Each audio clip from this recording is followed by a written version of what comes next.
Kamakailan lamang, nag-inspeksyon ako sa naging epekto ng habagat ng bagyong Krising, Dante at Emong. Kitang-kita ko na maraming proyekto para sa flood control ay palpak at gumuho. At yung iba, guni-guni lang. Huwag na po tayo magkunwari. Alam naman ng buong madla na nagkakaraket sa mga proyekto.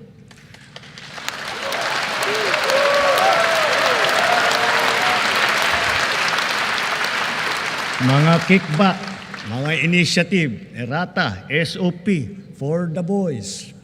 Kaya sa mga nakikipagsabwatan upang kunin ang pondo ng bayan at nakawin ang kinabukasan ng ating mga mamamayan, mahiya naman kayo sa inyong kapwa Pilipino.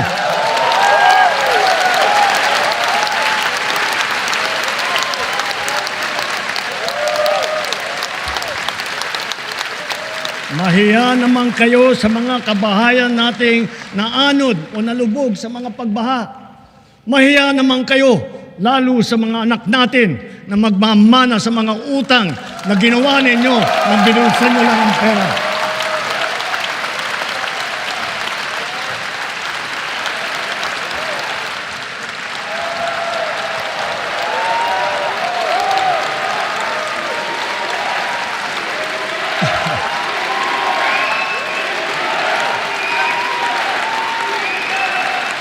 Para hindi na maulit, so that this will not happen again.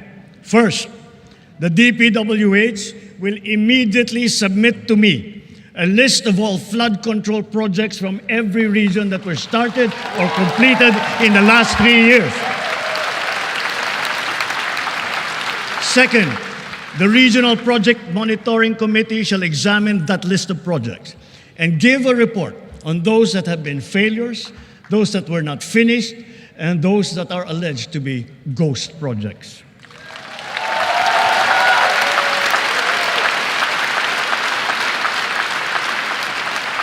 And third, we will publish this list.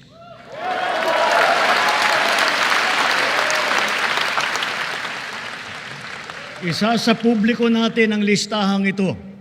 Kaya ang publiko na saksi sa mga proyektong ito ay malayang suriin ang listahan at magbahagi ng kanilang nalalaman para makatulong sa ating investigasyon.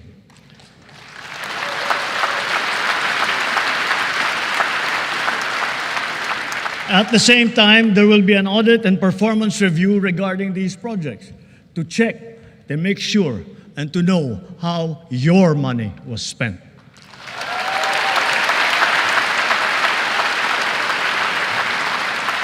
Sa mga susunod na buwan, makakasuhan ang lahat ng mga lalabas na may sala mula sa investigasyon, pati na ang mga kasabwat na kontratista sa buong bansa.